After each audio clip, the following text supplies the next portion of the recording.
Desconforto Produtivo. Hoje com mais uma pessoa muito especial aqui para mim, uma amiga de longas datas. Já até viajei com ela no passado aqui. Hoje fazendo um doutorado, que ela vai explicar um pouquinho. Enfermeira, especialista em TDAH. Isso é legal. Vamos conversar um pouco sobre isso também. Quero ter o prazer de apresentar a todos vocês Mariana Boschini. Bem-vinda aqui. Muito obrigada pelo convite. Sei que seu dia é bem corrido, né? Mas participar um pouquinho aqui, contar um pouco das suas histórias é sempre interessante, né? Eu agradeço o espaço também, né? Porque estou voltando agora, né, para a cidade, então acho que é muito importante também esse espaço que você acaba nos dando, né, para mostrar o nosso trabalho e tudo mais. Então, muito legal. Obrigada. Vamos lá, então vamos começar. Quem que é a Mariana Boschini, o que faz, de onde é, porque o pessoal não sabe muitas vezes, né? A Mariana é uma menina que sempre gostou da área da saúde, nasci aqui em São Roque, e sempre gostei da área da saúde, sempre me levou, né, para esse caminho. E eu sempre gostei muito, sempre fui muito curiosa.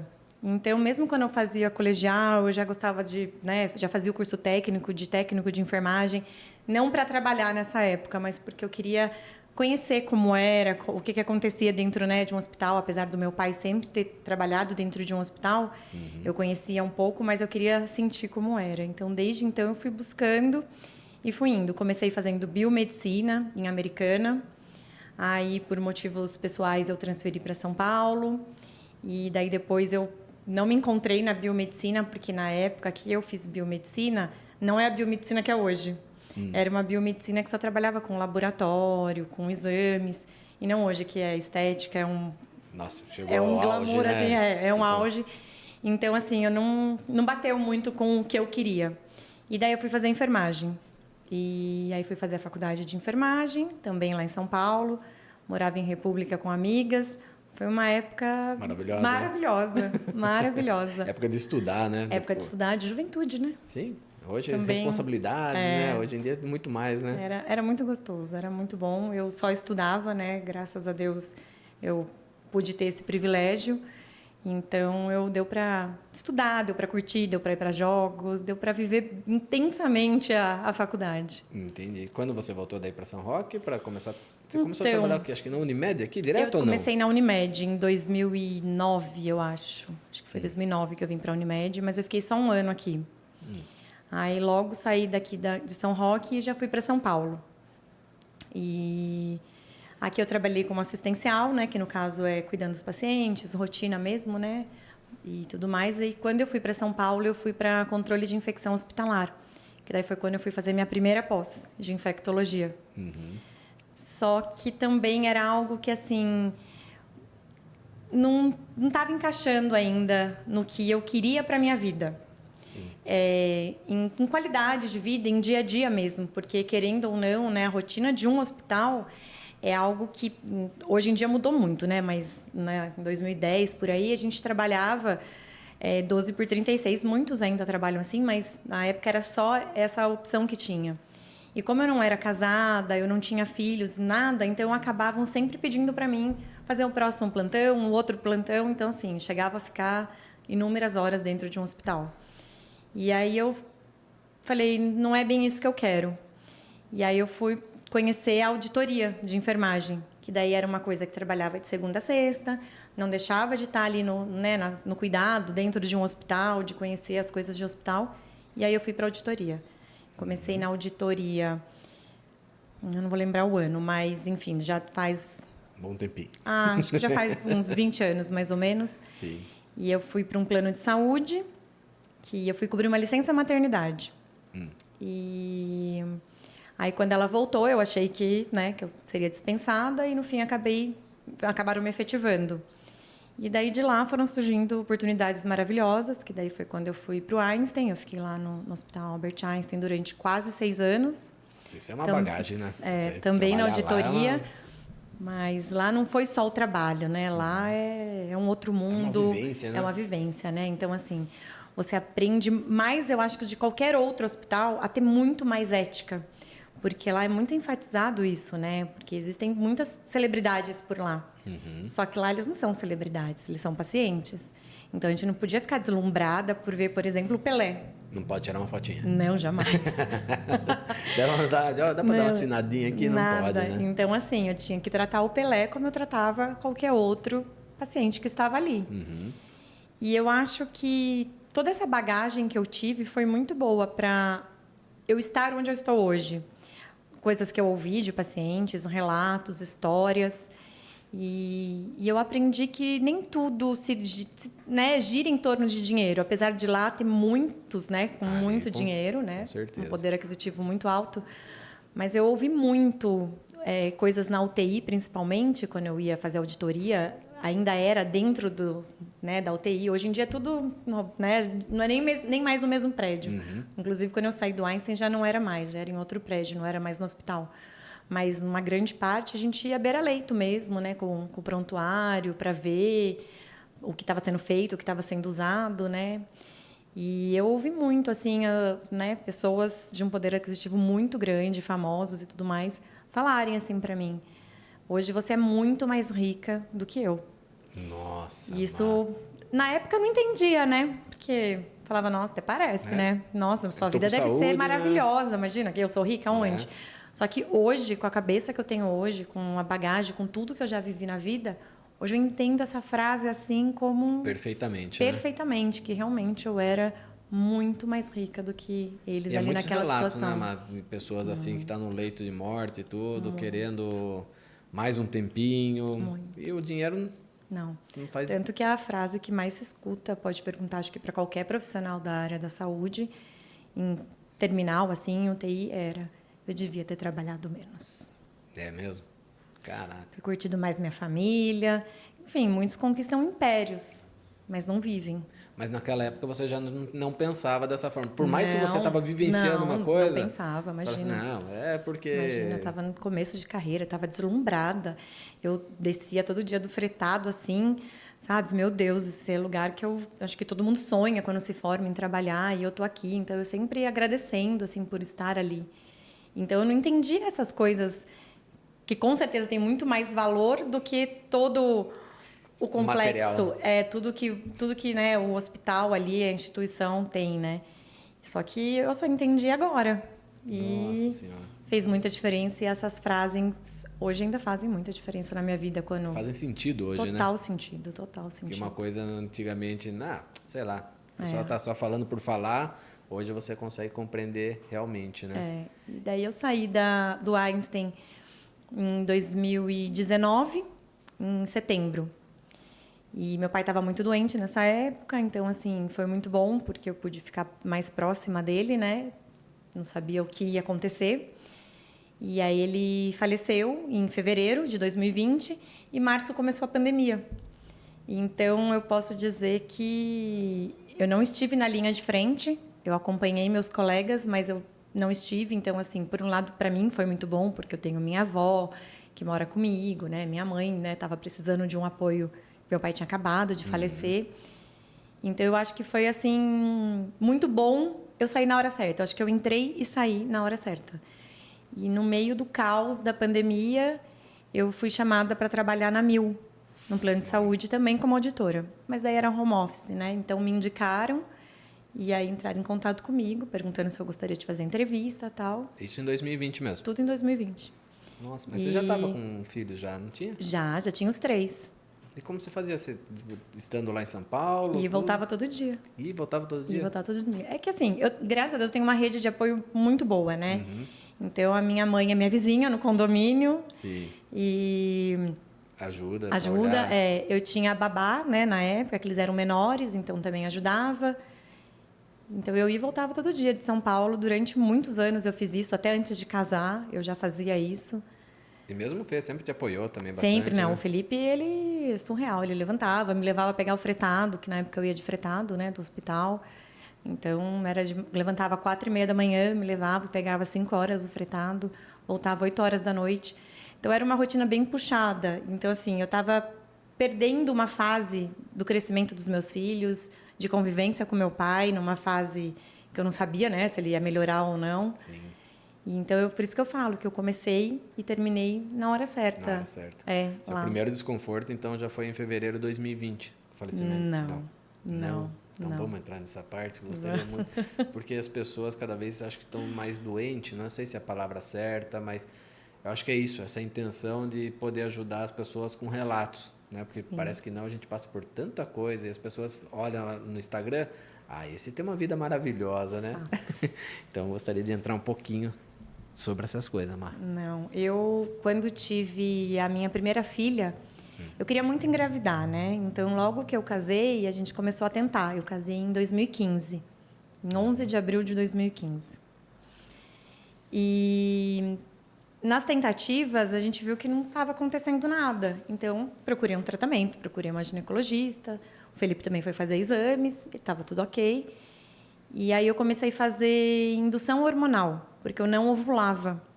Não fiz FIV, não precisou nada disso. Na verdade, assim, eu fiz 2 ciclos, né, de indução. E quando a gente ia partir para uma outra opção, né, a médica falou, vamos dar uma pausa de 1 mês, que foi justo em novembro, e que daí eu descobri que eu estava grávida. Ainda era sua vizinha nessa época. Sim, ali no prédio. E eu descobri que eu estava grávida de uma forma que eu falo que inusitada. É mesmo? Porque eu não sou de beber, não gosto. Sim. Não, então, assim, não vou dizer que eu nunca bebi, já amarrei fogo, óbvio, mas extremamente pontual. E nesse dia eu tinha ido num casamento de uns amigos. E aí eu fiquei tomando champanhe. E Sem saber, né? sem saber, não sabia que eu estava grávida. Estava nessa pausa, então, assim, se eu não ovulava com remédio, com certeza eu não estaria ovulando naqueles momentos, né? E fui pro casamento. Não lembro como eu vim embora do casamento. Daquele jeitão. Daquele jeitão. E eu falei... Passei muito mal. Daí o casamento foi numa sexta-feira.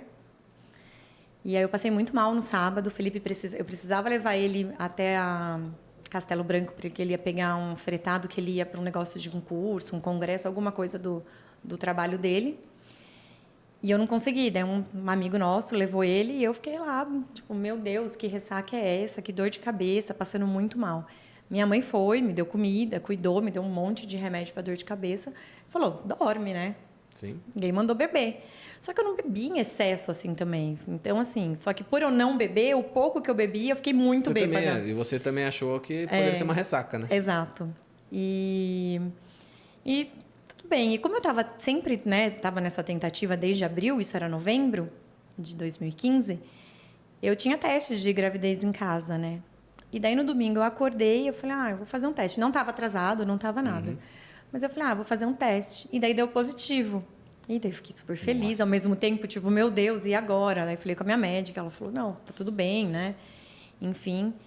E aí eu lembro que a gente ficou super feliz quando eu contei pro Felipe que tinha dado positivo e tal. E eu liguei pra minha mãe, pro meu pai, e eu falei, mãe, eu tô grávida. Ela falava, não, Mariana, você tava bêbada. Não, mãe, eu estou grávida. Não, Mariana, isso é ressaca. Por isso que você tá passando mal, tá enjoada. Eu falei, não, mãe, deu positivo aqui no negocinho, né? Eram 2 pauzinhos, sei lá. E, enfim, daí depois fiz exame de sangue, foi comprovado que eu estava grávida mesmo. E então eu queria muito essa gravidez, né? E aconteceu de uma maneira muito linda, natural, assim, apesar né, do tratamento. Só que quando a Pietra nasceu, eu tive depressão pós-parto quando ela tinha 3 meses. Caramba. E eu fiquei assim... Aí já veio seu segundo desconforto. Foi. Aí eu fiquei assim muito mal. Não rejeitei ela em nenhum momento. Mas eu não aguentava uma criança chorando, eu ficava com raiva, eu tinha um sentimento muito ruim, assim. Em nenhum momento eu não quis carregar, não quis nada disso, não. Mas uma criança priva a gente de muita coisa, né? Ainda mais um recém-nascido. Então eu acho que aquele conforto que eu tinha antes de vida, de acordar a hora que eu queria, comer o que eu queria, acabou. Acabou tudo, né? Então eu levei um choque, né? E aí ela tinha 3 meses. Quando eu chamei o Felipe de madrugada, até nessa noite ela estava com a minha mãe, porque eu estava muito estressada, assim, eu estava muito mesmo, né, ruim. Eu chamei o Felipe, liguei para ele, né, nossa casa sobrado, então eu liguei para ele, ele estava no nosso quarto, eu estava no andar do meio, né, são 3 andares. Eu liguei para ele de madrugada, eu estava vendo TV porque eu não conseguia dormir, eu estava tendo insônia. E falei para ele, eu não consigo levantar, não sinto minhas pernas, tô parada. Aí ele já desceu, me carregou, me colocou no carro e eu fui para o hospital. E eu cheguei lá, realmente, eu só mexia do pescoço para cima. Então, eu só sabia falar sim, não, e o resto não mexia nada. Nada. Eu não sabia, não. Não fiquei sabendo dessa história. E fizeram testes de dor no meu pé, que é aquele teste que pega uma ponta de uma caneta e enfia mesmo, né, na sola do pé, assim, sabe? Tipo, porque se você tem dor, o que você vai fazer? É um reflexo. E eu não tive. Aí fiz um monte de exame e tomografia e tudo mais. Nada. Caramba. Nada. Aí, né, vários médicos que eu conhecia, e cada um falava uma coisa, e eu lá, parada, né, só preocupada, sem saber o que estava acontecendo comigo. E aí deram para mim um remédio lá de tarja preta, que eu não sei o nome. Eu dormi e acordei como se nada tivesse acontecido. Pode-se dizer uma crise de ansiedade? Ah, com certeza. Com certeza foi. Foi alguma crise muito forte. Minha pupila ficou muito dilatada, como se alguém que eu, né, já trabalhei fiz estágios, né, de pessoas com dependência. Então, aquela pupila assim super dilatada e eu falei, parecia que eu tinha usado droga, que eu sei lá, enfim, que eu, né, tava no crack já. Do Felipe, imagine. E o Felipe desesperado. Sem poder fazer nada, né? Apesar de ele ser uma pessoa muito calma, assim, no momento do caos. Ele traz muita calmaria, assim. Mas, ao mesmo tempo, por dentro, ele tava, tipo, meu Deus, né? O que está acontecendo? E não foi nada, a não ser mesmo uma crise que eu tive e que depois passou. Voltou para casa, normal? Voltei, fiquei uns dias ainda, né, tomando essa medicação. Mas não precisei nem fazer o desmame, porque eu não tomei nem um mês, assim. Foram dias só. E aí voltou ao normal as coisas. Eu, né, daí como ele tinha que trabalhar, então eu ficava na casa dos meus pais. Meus pais ainda não eram meus vizinhos no condomínio. E daí segui minha vida. E quando a Pietra tinha 6 meses, eu descobri que eu estava grávida de novo, 5 meses e meio. Você falou que teve essa certa depressão, né? E passou, não fiz nada. Após uns 3 meses depois... O hormônio acho que baixou. Era bem uma coisa de maternidade mesmo. Não, era bem uma depressão pós-parto mesmo. E, então, assim, não foi diagnosticada como depressão que tem que fazer um tratamento, um remédio. Foi feito esse tratamento, fiz um acompanhamento, mas não precisei fazer mais nada. Só que minha médica falou que eu não ovulava, lembra? Sim. Então, e eu não estava mais tomando nada, né? E ela falou para mim, não precisa se preocupar, você não vai ovular quando você quiser ter... Eu já queria, né, ter o segundo, eu já pensava em ter mais de um. Na verdade, eu sempre quis ter 3. E ela falava, quando você, né, quiser de novo, a gente faz um novo tratamento, vamos ver outras técnicas e cada tempo que passa tem uma coisa nova no mercado, né? E daí um dia eu acordei e tinha lá um teste de novo. De surpresa, né? Tinha lá um teste e eu não estava atrasada nem nada. E eu falei, vou fazer esse teste aqui. Estava aqui no banheiro, estou aqui sem fazer nada. Estava sentindo alguma coisa? Alguma enjoada? Não, nada? Acordei, tipo assim, fui fazer xixi, olhei e falei, nossa, tem um teste aqui na gavetinha. Tem uma vozinha ali? Exato. Né? Vou fazer o teste. Fiz o teste. Deu 2 risquinhos. Oi? Falei, o quê? Minha filha não tem nem 6 meses, acabei de sair de uma... calma, ainda uma não... situação que eu falei, não sei nem o que eu faço, né? Falei, não, deve estar errado. E o Felipe tinha um quarto, nessa época ainda tinha um quarto de videogame, né, em casa, Sim. que hoje não tem mais. Não tem mais, agora tem. Virou um quarto de brinquedo. Sempre tem. Desci correndo, falei, Felipe, tô grávida. Dele, ai, Mariana, não começa, não é possível. Né? A médica falou que não é assim. E, não. Eu falei, tá aqui, tem 2 risquinhos. Ele olhava e falava...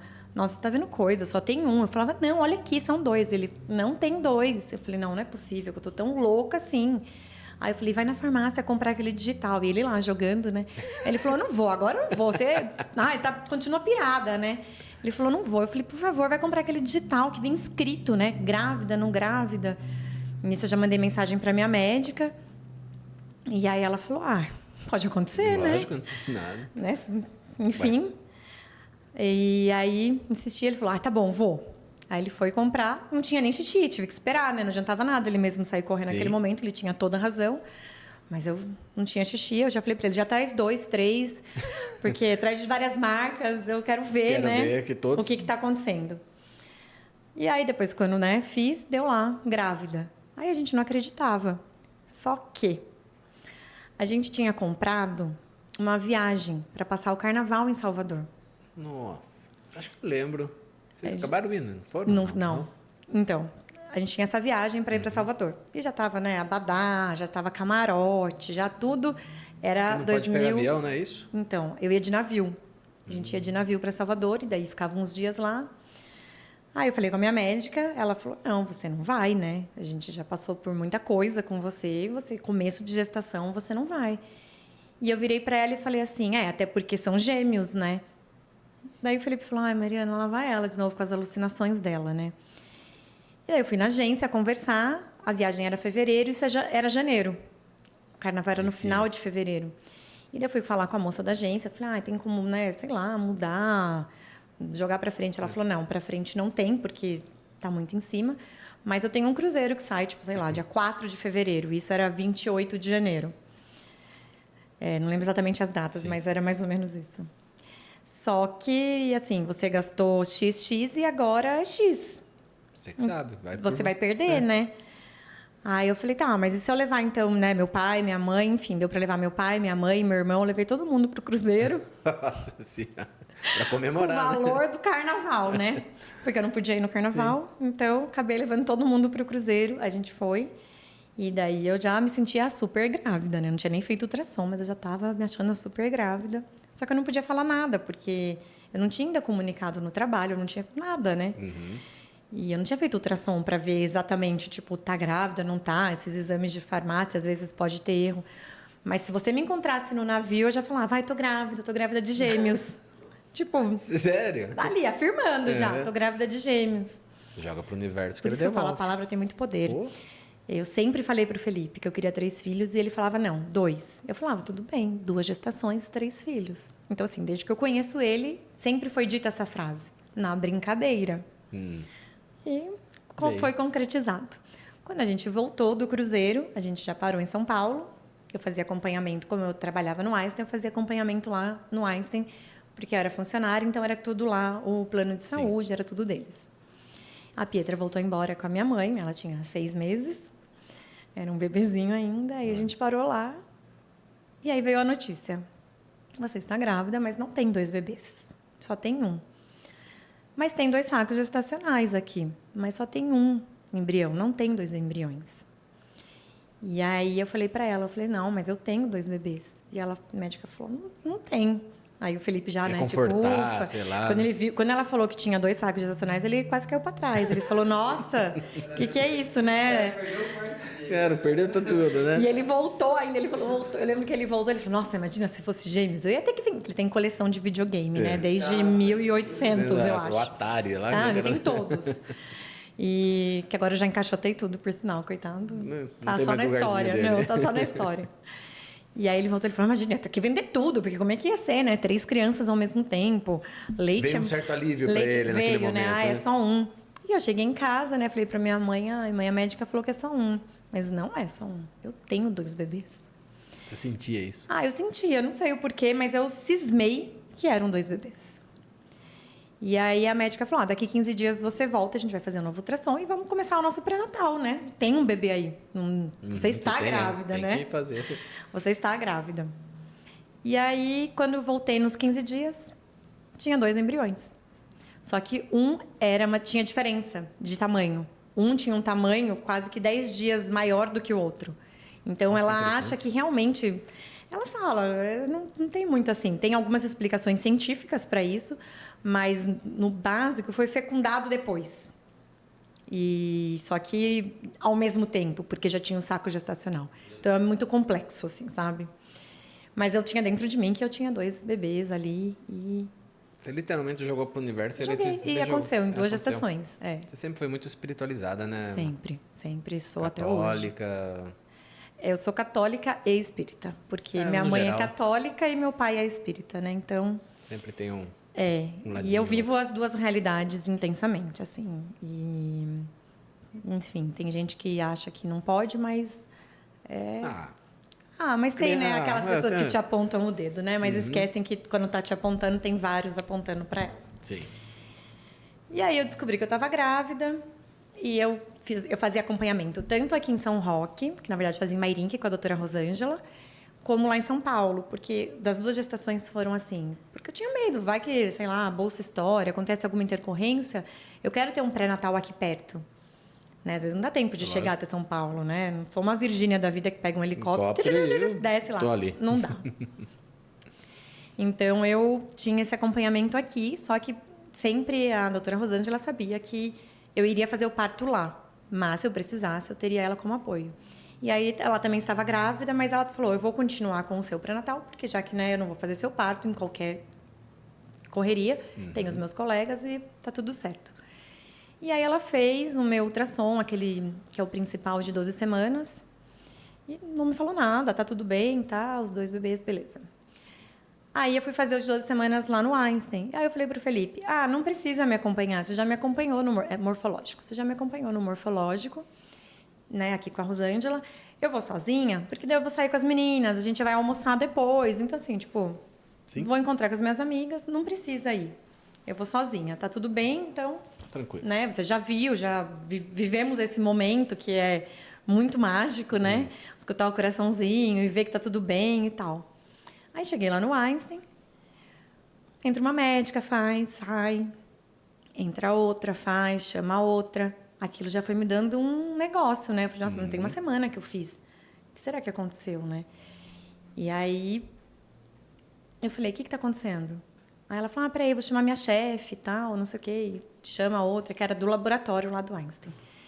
E daí ela chegou e falou assim, olha, um dos bebês aqui, não tinha sexo ainda, né? Tá com a translucência nucal aumentada. Aí eu já, tá, aí? Ela falou, pode ser várias coisas, né? Então, não vamos se apavorar, espera um pouco, a gente refaz esse exame depois para ver, às vezes é a posição. Só que óbvio que eu já estava já preocupou, né? desesperada, né? E aí, nisso, eu mandei mensagem para uma médica daqui de São Roque, que é minha prima, né? Na verdade, ela foi casada com meu primo. Se quiser falar mal, pode falar aqui, tranquilo, tá? E mandei, que eu não sei, né? Enfim, eu mandei para ela, eu falei assim, o que significa isso, né? Ela falou, mas de quem é? Eu falei, meu, né? Aí ela falou, ai, Má, pode ser várias coisas. Daí ela falou, pode ser síndrome de Down, uma doença cardíaca, neurológica. Ali, meu chão abriu. Meu Deus do céu, Meu chão abriu, eu sozinha, dirigindo, né? Grávida. Eu saí, a médica mandou ter calma, mas óbvio que eu não tinha calma. Não vai conseguir. Subi correndo para o consultório da minha médica, que eu não tinha consulta, eu só tinha o exame naquele dia. Mas a doutora Shirlene, maravilhosa, é minha amiga até hoje, por sinal, a doutora Shirlene Colombo. Ela falou, não, vem aqui. Ela terminou de atender a paciente e foi me atender. E aí eu só chorava, muito medo, né, insegurança. E agora, né? É difícil, né? É difícil, né? Tipo assim, mas quantas pessoas não têm filhos com síndrome de Down e tal, não sei o quê. Mas quando a gente recebe esse diagnóstico, a gente não quer. É difícil. A gente fala, tá, mas né, é aquele impacto, né, de cara. Depois se acostumaria com a situação. Com certeza. Mas não, com certeza. É o primeiro impacto, né? Você falou. Acredito que sim. Só que foi algo assim muito difícil naquele momento. Até porque eu estava sozinha, né? E aí ela não deixou eu ir embora, né, para São Roque, ela queria que alguém viesse me buscar. E daí eu fui me acalmando e falei, não, eu consigo ir embora sozinha. Óbvio, eu fui embora chorando, preocupada. E fui em alguns geneticistas depois disso, porque eu precisava fazer um exame. Precisava não, eu escolhi fazer. Sim. Que chama aminocentese, que nada mais é do que uma agulha enorme que o médico enfia dentro da bolsa para tirar um líquido do bebê, ali da bolsa do bebê. Então, são 2 médicos. Um do ultrassom, que é para não machucar o bebê, mas tem risco de aborto, tem vários riscos. E eu queria fazer esse exame, porque eu queria ter certeza se tinha alguma síndrome, fosse qual fosse. Dá para você poder se preparar. Para eu poder me preparar. Mas tem gente que opta por não fazer e fala, o que vier eu vou aceitar. Lógico. Mas eu queria saber, justamente para me preparar. Porém, por outro lado, antes de eu fazer esse exame, eu ia no centro com meu pai, em Sorocaba, nessa época, que meu pai já frequentava, que meu pai tratava o câncer, né, nessa época. Eu fui fazer uma cirurgia espiritual. E eu fiz essa cirurgia e depois eu fui em algumas sessões, né, novamente, porque daí tem um acompanhamento pós-cirúrgico, que daí faz reiki, faz a cromoterapia. E uma dessas vezes, eu já de barrigão e tal, eu só pedia, sabe?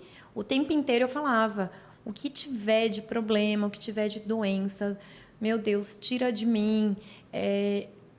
Enfim, se eu tiver, né, se eu for merecedora disso, me livra dessa doença. Eu não quero, porque pode ser neurológica, pode ser incompatível à vida, e eu não quero isso, tal, tal, tal. E nesse dia, eu ficava de olho fechado, e quando terminava, eles chamavam a gente. Terminava o reiki ou o acromo, né? Era uma maca, era como se fosse um hospital mesmo. E aí me chamaram, só que quando ele me chamou, eu vi que ele ainda estava fazendo acromo. E eu fiquei super sem graça, né? Porque eu falei, nossa, acho que ele encostou em mim sem querer, porque eles não encostam. E eu abri o olho. E daí eu abri, né? Dei um sorriso, aquele sorriso amarelo sem graça, né? Tipo, opa, desculpa atrapalhar aí. E fechei de novo o olho. E daí, quando terminou, muitas das vezes eu dormia, né? Tanto que eu relaxava, eu dormia. E daí, quando terminou, ele me chamou. E daí eu abri o olho, eu falei, ué. Eu falei, o senhor que fez tanto a cromo como o reiki em mim, ele falou, hoje foi, porque às vezes eles trocavam, né? Ele falou, não, hoje fui eu o tempo inteiro. Eu falei, mas quem é o moço que estava aqui a hora que me chamou? Era um moço alto, ele tinha uma barba clara, ele usava óculos, bem jovem, assim. E ele olhou para mim, sorriu e continuou, né? Guia espiritual. Com a mão. Aí ele falou, não tem ninguém aqui, assim, que trabalha, né? O pessoal que trabalha aqui são só esses que estão aqui que você está vendo, né? Essa é a nossa equipe aqui do centro. Aí eu falei, não, tinha um moço. E claro que, né? Eu não fiquei convencida. Aí eu procurei a Rosângela, que era a que cuida lá no centro, né? Vamos dizer, isso. E aí eu falei, Rô, quem é um moço assim, assim, assado e tal? Ela falou, não tem ninguém assim aqui. Aí eu fiquei encucada, né? Contei pro meu pai. E daí, desde então, toda vez que o meu pai ia, ele conta que dele ficava assim, sabe? Abrindo um olho para ver se ele via alguma coisa também. Pra cá, pra lá. Quem nunca fez isso num centro espírita? Nunca. Ele nunca viu nada. E, assim, eu fui embora. E nesse dia que eu fui embora, eu tinha pedido muito para o que tivesse que saísse, que eu passasse mal, que acontecesse alguma coisa comigo. Eu estava voltando ali pela Castelinho e tem um posto. É um pouco nojento, tá, o que eu vou falar. Não, fica tranquilo. E tem um posto ali no quilômetro 13. E eu comecei a me dar uma dor de barriga absurda. Absurda. Eu falei pro meu pai, para nesse posto, eu não vou aguentar. Ele, não, espera, já tá, né, a gente vai entrar aqui na Castelo. Eu falei, não dá, para aqui. E meu pai parou e eu fui no banheiro. Juro, André, eu nunca vi algo... Uma limpeza. Uma limpeza. Em cor, em cheiro, em tudo. Tipo assim, não era normal. Caramba. Não era normal, era surreal. E aquilo eu sabia que estava acontecendo alguma coisa dentro de mim, assim, sabe? Porque eu acredito muito nisso. Sim. E aí eu fui embora de lá morrendo de vergonha, porque, óbvio, né? As pessoas devem, inclusive, acho que lembrar de mim. Um beijo para vocês aí no posto. Fui eu. Prometo não voltar mais. Fui eu. E eu fui embora para casa. E depois eu fui para Campinas fazer... fui nesse médico, né? Fiz lá em São Paulo também, mas eles não conseguiram chegar, porque eram 2 bebês, então não conseguiram chegar na onde precisava. E eu fui no médico em Campinas. E eu descobri o sexo do bebê um dia antes, porque eu falei, eu não quero saber pelo médico, eu quero saber em casa, com os meus familiares, com as pessoas ali mais próximas. Mesmo que não seja um momento no qual eu estou celebrando, eu quero ter este momento. Sim. E aí eu fiz numa quarta e na quinta eu fui para Campinas com o Felipe. E eu cheguei em Campinas, era um médico que ele fedia cigarro, fedia. O cheiro dele, sabe, assim, eu lembro até hoje, não suporto cigarro, enfim, ele fedia. E aí ele chegou para mim e falou, assim, mas por que você quer fazer esse exame? Ele é um geneticista. Por que você quer fazer esse exame, né? Eu falei, porque foi o Einstein lá no hospital, os médicos de lá que me indicaram, então, tipo, fui numa clínica, teoricamente, a melhor aqui, né, na nossa região, não sei lá se era país, estado, não lembro. E eu quero fazer esse exame. Ele falou, mas por que você quer fazer esse exame? Vai mudar alguma coisa? Se eu te falar que é com Down, você vai tirar? Eu falei, não, claro que não. Óbvio que não. Mas eu quero me preparar. Aí ele falou assim, olha, na maioria das vezes, nesses exames que eu estou vendo aqui, de imagens que você já fez de ultrassom, é melhor a gente tirar esse bebê, fazer um aborto.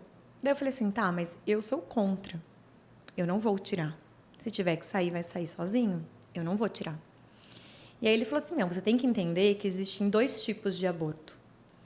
Um aborto de motel, que ele chama, que é aquele aborto que o casal vai e escolhe tirar porque acha que não pode ter aquele filho. e um aborto que é no seu caso, que é uma criança doente, incompatível com a vida. E aí você está sendo uma pessoa muito egoísta, porque seu filho vai nascer e você vai ocupar um leito de UTI, de uma criança que tem chance de vida. E nessa hora, Uau. me doeu tanto quando ele falou isso, que eu falei assim, eu vou ser egoísta, é o meu filho. Eu vou ser egoísta. Foi aí que eu descobri que, no caso, que era um menino, né? E eram gêmeos, mas era o Henrico que tinha essa translucência. E eu queria muito um menino, né? E aí eu falei, não, eu vou ser egoísta. Até porque, graças a Deus, eu estou num hospital onde não falta leito de UTI. E se faltar, eles têm toda uma retaguarda para onde mandar. Sim. E então, eu falei, eu vou ser egoísta. Aí ele falou assim, então pensa bem que isso vai pesar na sua consciência. Eu falei, tudo bem, eu quero fazer esse exame. Mal ele sabe da lei de Deus, né? Pois então, é. Vamos ser bem sinceros. Exato. E ele foi muito seco, assim, sabe? Com aquele cheiro de cigarro. E aquilo tudo ficou muito na minha memória, sabe? É um trauma mesmo, né? E que, enfim, tive que olhar muito para isso, assim, para poder entender um pouco algumas coisas. E eu fiz o exame.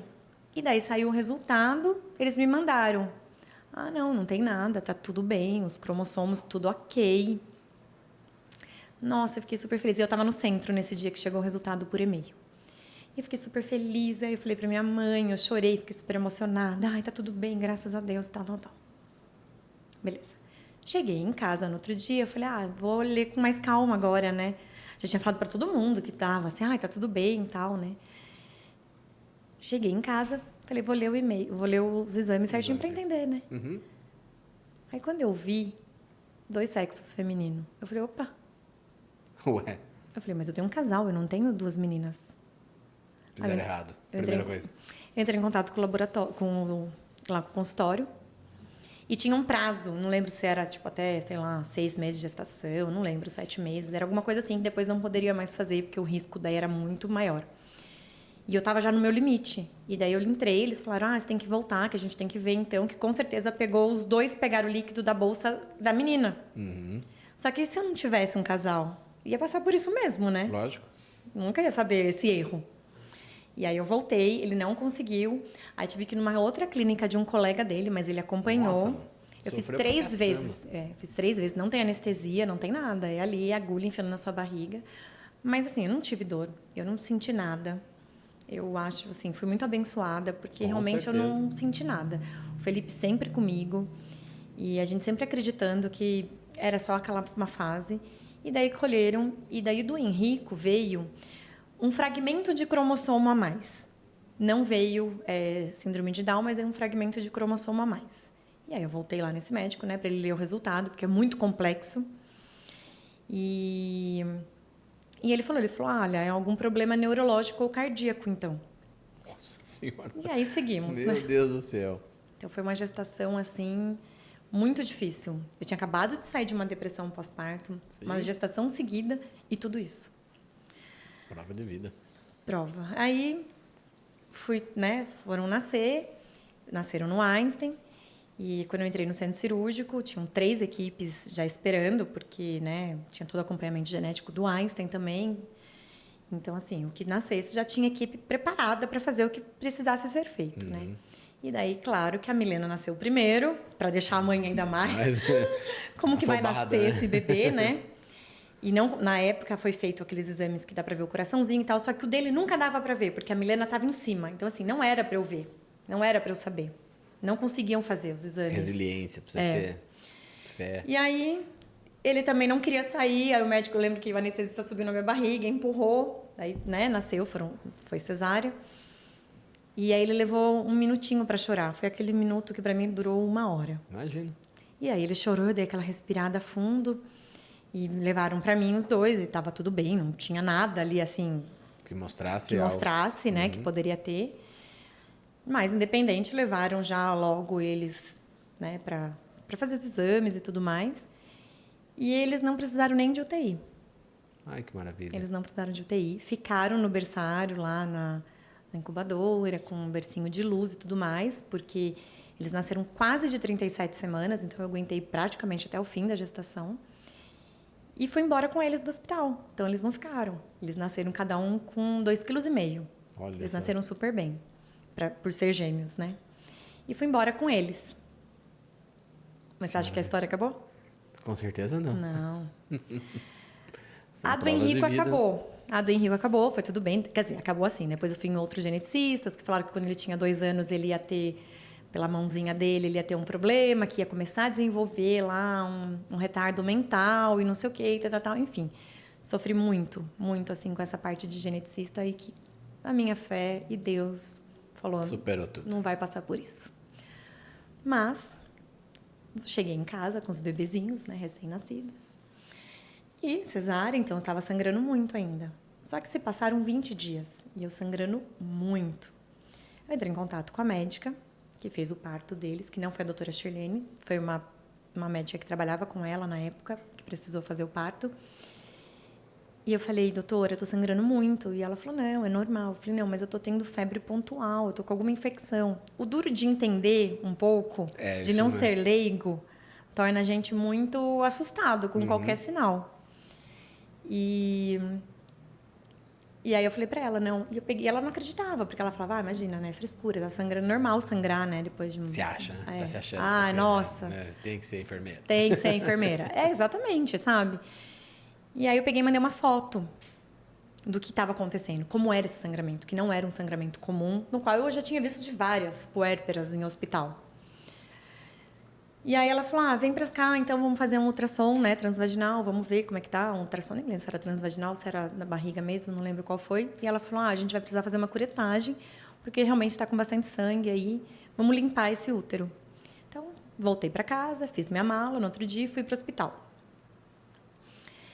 Por questões financeiras e auditoria, eu fiz a curetagem no Santa Joana e não no Einstein, mas foi com a médica, tudo custeado pelo Einstein, né? Pelo convênio de funcionária. E daí eu ia ser madrinha de casamento no final de semana, no outro final de semana. E daí eu falei pra médica, né? Eu falei assim, quanto tempo, né? Como é que eu saio daqui? Ela, não, curetagem é super tranquilo, você já vai sair, você pode ir pro shopping, tá tudo bem. Eu falei, então eu saio daqui, eu vou pro shopping comprar um vestido, porque eu já tinha emagrecido um pouco, então eu já conseguia ver um vestido que eu pudesse ser madrinha e tá tudo certo. Então, beleza, eu vou sair da cirurgia de curetagem e vou pro shopping comprar um vestido. O Felipe ficou no quarto me esperando e eu fui pro centro cirúrgico. Veio mais um baque. Eis que eu acordo só no dia seguinte. Aí, sei lá, se era no dia seguinte, 2 dias depois, eu não lembro exatamente. Nossa senhora, mano. Aí eu Que isso, né, cara? Eu falei, por que eu tô com catéter central? Já me assustei, né? Vi todos os acessos, assim, que assim, não era um acesso comum. Aí eu falei, por que eu tô na UTI? Tipo, que dia é hoje? O que aconteceu? Do nada. Por que eu tô com uma dor absurda? Eu falei, o que tá acontecendo?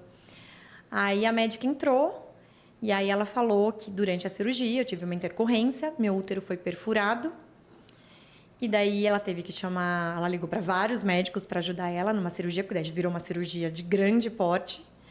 E eu estava sangrando muito, eu choquei, que no caso chocar é, tipo, morri, voltei.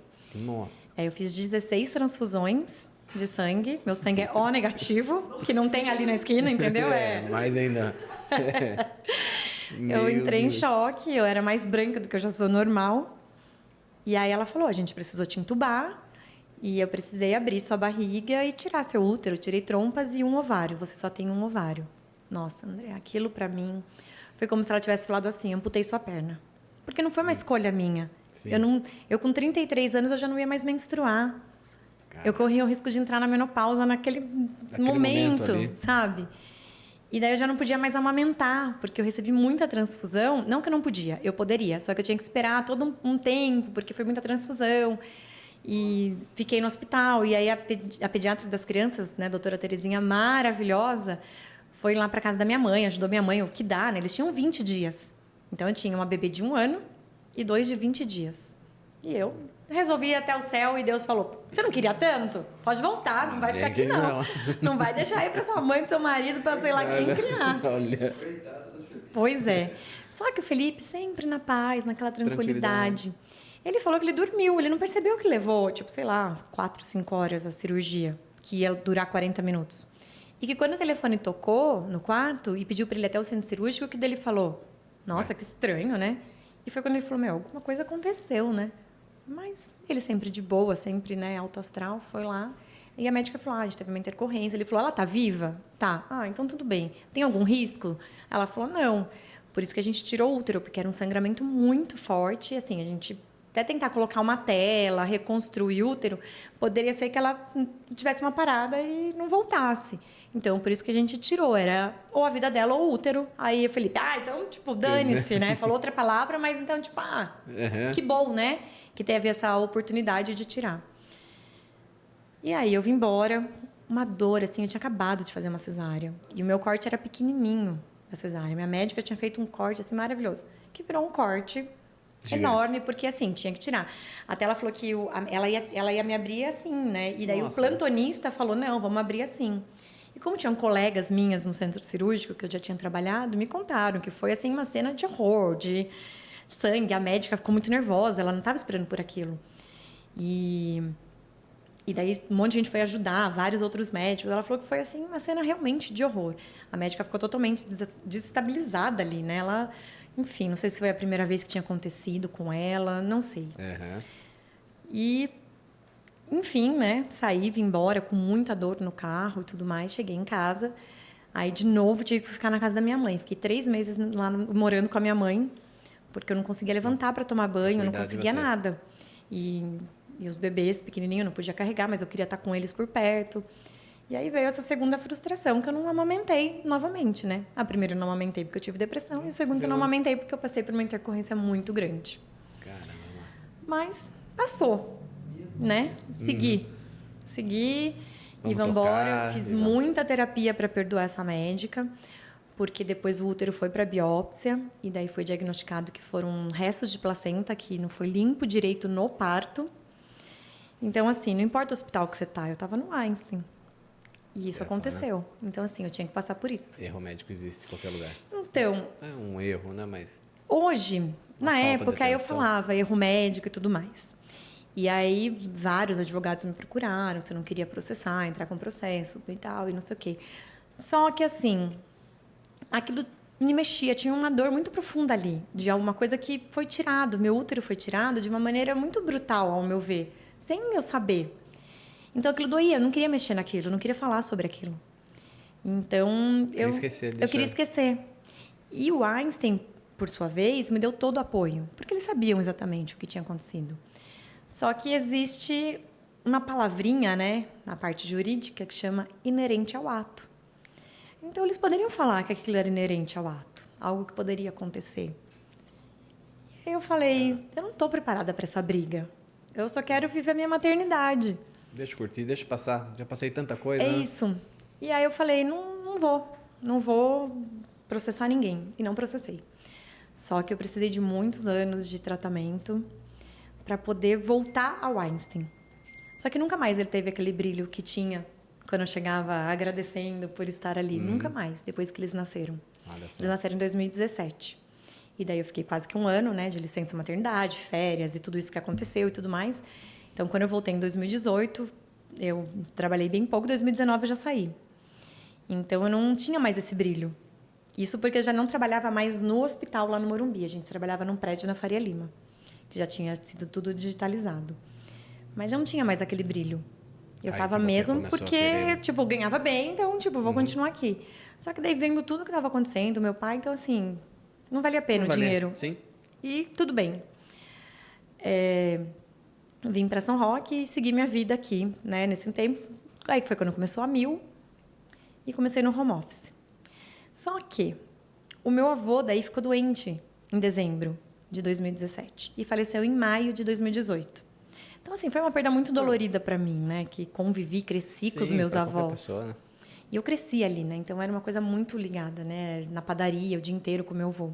Então, eu fiquei muito triste, mas fiquei feliz de ele ter conhecido os netos, os bisnetos e tudo mais, né? Isso foi em maio.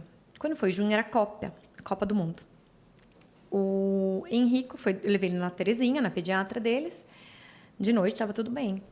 Aí ele foi dormir, aí a Milena chorou de madrugada. Eles dormiam no mesmo quarto. Tinham 9 meses. A Milena chorou, eu entrei no quarto, ela estava de pezinho, assim, no berço. Quando eu abri a porta, ela deitou. Falei, acho que a gente vai estar sonhando, né? Fui cobrir ela, fui cobrir a Pietra e fui cobrir o Henrico. Quando eu fui cobrir o Henrico, ele estava queimando em febre. Só que ele estava com a febre tão alta que ele não conseguia nem chorar para me chamar. Nossa. A irmã gêmea que chamou. Olha, sentiu, né? Sentiu. Eu peguei ele e levei para o meu quarto. Quando eu levei para o meu quarto, ele estava com uma secreção, assim, tipo, saindo do nariz, bem verde. E aqui estava uma bolota no rosto. Eu falei, nossa, alguma alergia, algum bicho picou, né? E daí já tirei as meninas do quarto, fui ver se não tinha uma aranha, alguma coisa, sei lá. Não tinha nada, não achei nada. Mandei foto para Terezinha, óbvio que ela não viu, era 3h30 da manhã. Eu liguei para ela. Aí o Felipe, naquela paz dele, né? Tipo, não, vamos comprar um antialérgico. Eu falei, Felipe, não, ele tem 9 meses, não tem essa de antialérgico.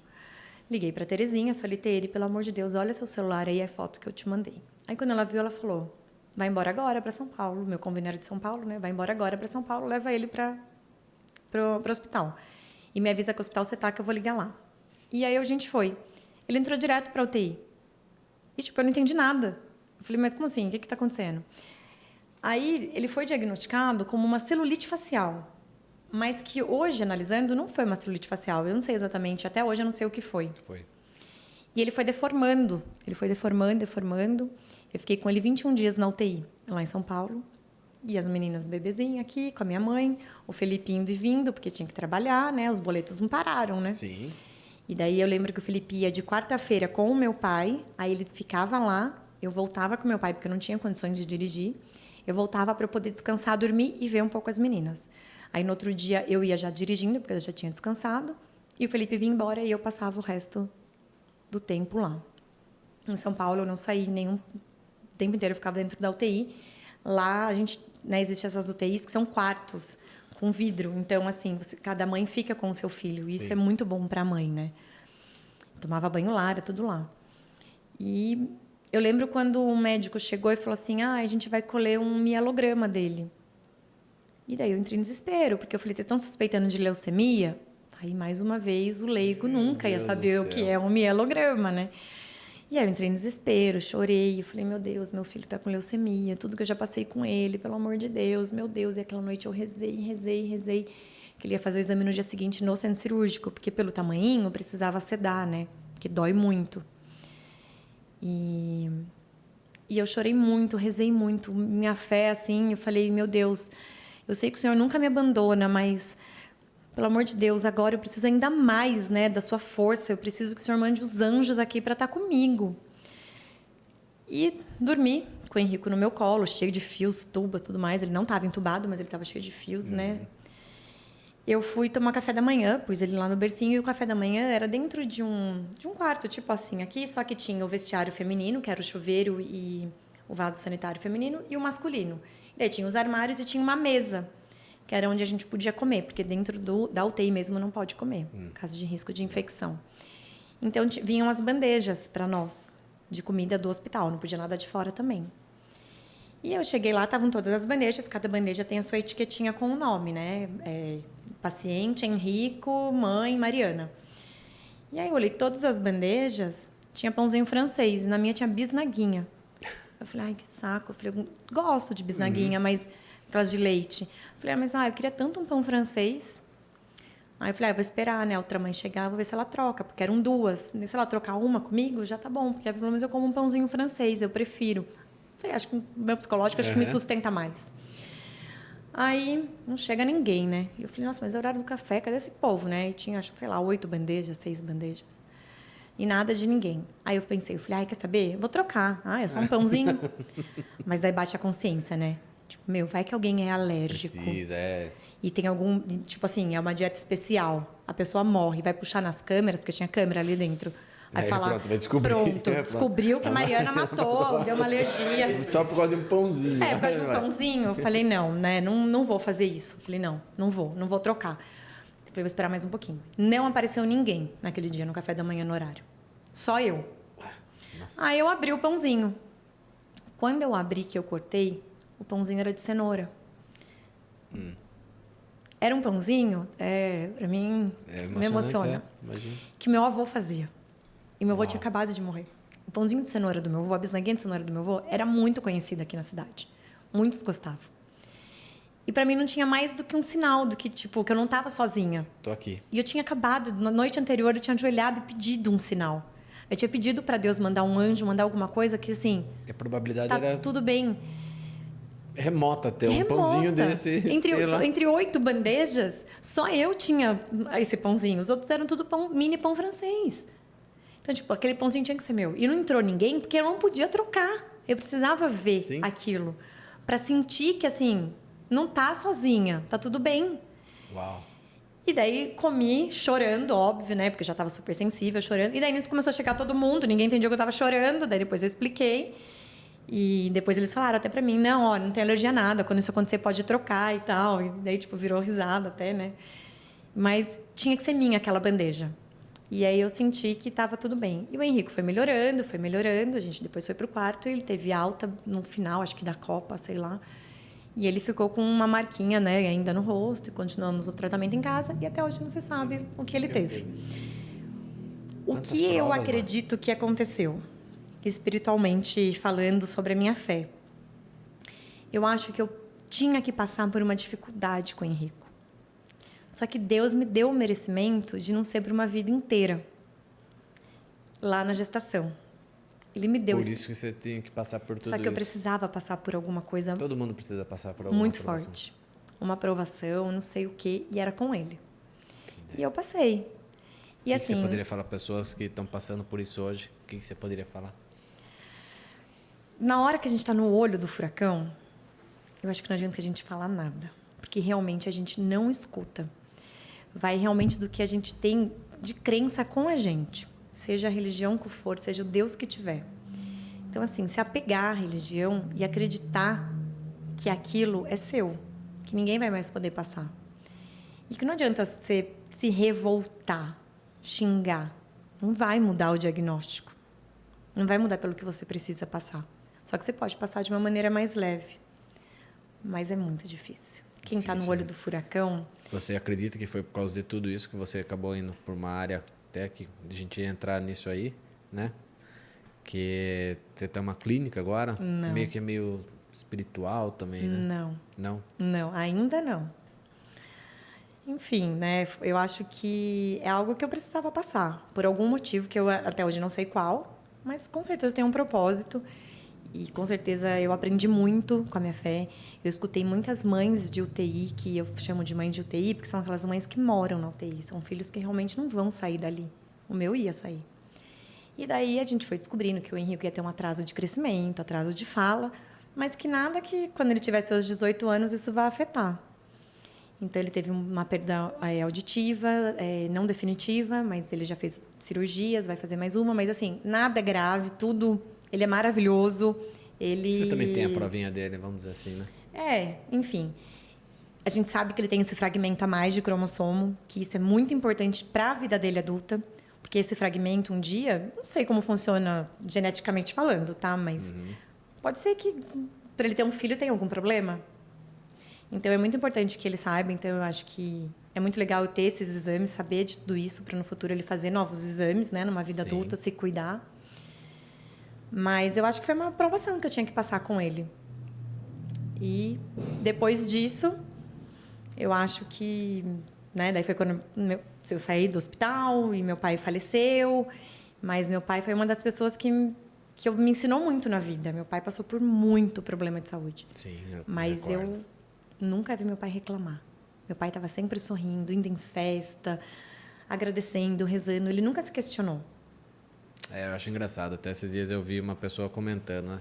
Assim, todo mundo que acorda segunda-feira de manhã e bate o dedinho na cama, alguma coisa, solta aquele monte de palavrão, né? Mas você tem que ter gratidão, porque você tem um pé para sentir essa dor. É isso. É isso que meu pai me ensinou. Né? Vejo muito isso nele mesmo. Meu pai não falava palavrão e eu também não falo. Meu palavrão é tipo, ai, seu bobo. Tipo... Parece que não, mas foi bastante tempinho aqui. Me fale um pouco, então, agora da sua clínica. Que, assim, você quer que eu fale rapidinho do tumor? Que daí foi aí que eu fui para a clínica. Verdade, tumor. Verdade. Que aí foi o outro Vamos ponto. Lá. Eu acho que você vai ter que vir em 2 partes aqui. Fazer 2 episódios. 2 episódios. Ué, não tem problema nenhum. Que problema você tem, Edu? Não, né, Edu? Eu tô até perplexo com... Eu também, tá. Foram muitas coisas que eu passei. E todas as coisas que eu passei foram provas espirituais. Assim, sabe? É Deus mesmo provando que é meu aliado e é meu tudo. Todo momento. a todo momento. Enfim, aí, né, trabalhando, eu sempre buscando alguma coisa que eu queria empreender, porque eu queria sair dessa vida louca de São Paulo, de vai e vem, vai e vem. Quando eu fui para a Mil, era home office, e daí estava voltando para o presencial. Eu falei, eu não quero mais essa vida para mim. O valor já não... Tipo, o que eu ia gastar, o que eu não... Então, tipo assim, valia a pena eu ficar em casa. E aí foi quando eu falei com o Felipe, a gente pensou em franquia, pensou em um monte de coisa, mas eu falava, não, meu negócio é cuidar. E foi quando, em 2022, novembro de 2022, eu fiz exames pré-operatórios. Eu ia fazer uma cirurgia que eu precisava fazer. E no exame pré-operatório, eu fui fazer uma colonoscopia. Eu nunca tinha feito endoscopia. E daí o médico falou, você já vai estar sedada? Faz uma endoscopia. E aí eu fiz. E, mais uma vez, Deus se fez presente na minha vida. Porque o médico que ia fazer o meu exame, ele não foi naquele dia. Foi um caos no laboratório, lá no Delboni. Foi um caos. E aí o diretor, que eu não sabia que era o diretor, eu fui saber bem depois, ele assumiu todos aqueles pacientes para não desmarcar. E aí ele era o professor, enfim, ele é Dr. Dib, maravilhoso, Ricardo Adib. Ele fez meu exame, só que o preparo não foi bem feito. E aí ele falou assim, olha, você tem que fazer o preparo, tal, não sei o quê. E eu falei, eu fui buscar o preparo no hospital de vocês, que é o Santa Paula. Eu fui buscar, mas não deram, falaram que não tinha e que era para eu comprar o tal da farmácia. E foi o que eu fiz. E ele ficou muito bravo, porque ele era o diretor clínico, acho que lá, alguma coisa assim. Ele falou, vou te dar o meu telefone, você vai lá. Se não te derem de novo, você entra em contato comigo. Só que a gente vai ter que refazer a colonoscopia. Eu falei, tudo bem. Peguei o telefone dele. Refiz, deu tudo certo, não deu nada, tudo ok. Só que daí chegou o resultado da endoscopia. E quando eu abri, deu lá, tumor neuroendócrino. No estômago. Amado do céu. Eu quase caí para trás. É tudo comigo. Falei, gente... Né? Perdi o chão, falei, tem um filho pequeno, me deu aquele medo, sabe? Sim, óbvio. E... Engraçado, eu só tinha o telefone do médico, liguei para ele, ele falou, não, vem aqui, vamos ver, vamos fazer de novo o exame, tal. Enfim, consegui agendar, passei por 9 oncologistas, porque todos falavam a mesma coisa. E eu acho que eu não estava preparada para ouvir isso, porque não era o comum. Tipo assim, não vai precisar de uma químio? Não. Porque é um tumor neuroendócrino, o meu era grau 1, era bem pequenininho. E ele é um tumor muito silencioso e raro de ser diagnosticado, devido a ele ser muito silencioso. Então, possivelmente eu ia descobrir esse tumor numa fase idosa, sei lá. Já, talvez, metástase, não sei. E eu descobri quando ele ainda era um grão de arroz, vamos dizer assim. Então, por endoscopia, eu consegui ir tirando ele. E tinham 2. E a gente fez a retirada e eu faço acompanhamento com endoscopia. Estava fazendo a cada 3 meses, agora vai ser aumentado para cada 6 meses. Fiz o PET scan, dei alguns pontinhos no pulmão, alguma coisa assim, mas nada grave. E o tumor neuroendócrino é aquele tumor que é maligno. Ele não tem benigno. Ele já é maligno. Só que ele é um maligno sem vergonha, que é aquele que era para ser benigno, mas, tipo, achou mais legal ser maligno. Então, ele era do maligno. E aí, eu fiz, né, vários exames de sangue, né, marcadores e tudo mais, que consta, né? Só que, em nenhum momento, eu usei assim, eu tenho. Eu estou. Eu sempre pus isso na minha vida. Nesse momento, eu estou com ele. Eu estou com um tumor, mas ele não é meu. Ele não me pertence. Eu nunca peguei ele para mim. Então, foi muito mais fácil. Porque, quando eu fiquei muito triste, eu pensei assim, né? A gente normalmente pensa, por que eu? Mas eu pensei, por que não eu? O que eu sou mais especial que outra pessoa que eu não pudesse passar por isso? Então, eu acho que tudo isso foi meu pai que me ensinou. Por que não eu? Então, em nenhum momento, ninguém me viu assim, entrando em desespero. Claro, com os amigos mais próximos me viram chorando, óbvio. Sim, é lógico. Mas, não é assim, passar eu não por deixei tudo, de viajar, não deixei de ir em festa, em baile, curtir. Não deixei. Paralelo, fazia o tratamento. E toda vez que eu tinha que fazer exame, levava 15 dias as biópsias, eu chorava muito, eu ficava preocupada. Mas mais pensando, acho que nos meus filhos. Não em mim. Eu não tenho medo da morte. Mas também não a quero agora. Não. Deixa eu curtir um pouquinho os filhos, Exato. né? Então, assim, eu levei de uma forma muito leve. Muito, muito leve. Eu fui festeirinho, os meus filhos foram festeirinhos da festa de agosto nesse ano, então, eu, né, frequentei muito mais as missas do que eu frequentava, porque realmente eu tinha me afastado da Igreja Católica. Muita coisa aconteceu. E muita coisa aconteceu de lá para cá. Esse ano, principalmente, eu participei do Cerco de Jericó, na São Luís Gonzaga. E foi algo que, assim, transformou a minha vida espiritualmente e de fé. Eu e o Felipe, a gente reza junto sempre. Sempre que as crianças estão acordadas, eles rezam com a gente de manhã. A gente está fazendo o Rosário do Frei Gilson, eu e ele. Partiu mais dele. Ele sempre fez a quaresma, o Felipe. Então, assim, eu sempre tive esse apoio. Então, eu falo que nada é por um acaso, né? Tudo que meu pai me ensinou, eu usei para isso. E hoje eu faço acompanhamento, eu tô super bem. Ontem, meu exame de ontem, o médico falou que de todos que eu fiz, foi o melhor que ele já viu até hoje. Graças a Deus. Eu não tomo mais nenhum remédio, não tomo mais nada. Nem protetor gástrico mais eu tô tomando, por ter, né, algumas coisas no estômago. Só que, assim, o meu tecido do estômago é o mesmo do meu intestino, grossamente falando, tá? Então, eu não absorvo muitas coisas. Então, eu tenho que tomar, por exemplo, eu tenho deficiência de B12, eu tenho que tomar injetável, eu tenho algumas coisas assim. Mas perto do que eu poderia passar lá na frente, num tratamento que eu vivi com meu pai, com quimioterapia e tudo mais, é nada. É nada, com certeza. Então, eu agradeço todos os dias de ter feito esse exame, de ter caído nas mãos do Dr. Dib, que hoje, toda vez que eu vou fazer, é ele quem faz o meu exame, ele faz questão de estar. Ontem mesmo eu liguei para ele foi lá para o hospital, foi fazer, ele é professor, então, tipo, ele estava lá com todos os alunos, eu meio que virei um estudo de caso para eles lá. Porque ele fala que é muito raro, é muito difícil esse tipo de tumor. E eu tô curada, eu me sinto curada, eu me sinto muito abençoada. E aí foi aí que eu olhei para trás e falei: eu quero viver e não sobreviver. E aí eu abri o consultório e eu comecei indo por uma parte mais holística. Eu fui para a parte de radiestesia, para a parte de energia mesmo, né? E daí, quando eu fui para o SEATA, eu fui conhecer vários cursos. E daí foi aí que eu conheci a acupuntura. E aí eu conheci a auriculoterapia, que eu me apaixonei e que eu estou fazendo, assim, mudança na vida de muitas pessoas com dores. Eu gostaria que você voltasse aqui para falar sobre daí especificamente sobre a sua clínica. Eu volto, Eu vou ser claro. bem sincero contigo. Você me quebrou, né? O Du, você sabe, né, Du? Eu faço muitas perguntas, essas coisas. Dessa vez eu fiquei bastante quieto, só escutando sua história. Muita coisa aconteceu, né? Então, assim, caraca, a gente fica até sem palavras, né? De tantas provas que passou, né? Mas eu gostaria de fazer uma última pergunta que eu sempre gosto de fazer para as pessoas. Como você gostaria de ser lembrada no futuro pelas pessoas? Nossa. É uma pergunta simples, porém complexa. Bem complexa. Como eu gostaria de ser lembrada? Meu Deus. Geralmente o pessoal chora.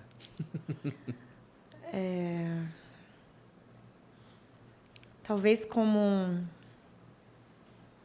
uma semente que passou na vida de várias pessoas, com várias histórias, como uma árvore que tem várias marcas, e que cada um que tenha vivido alguma coisa comigo, seja em qualquer fase da minha vida, carreguem com si essa semente e lembre de toda a minha história, de toda a minha alegria, de que eu tenha sido colo para alguém, que eu tenha sido esperança.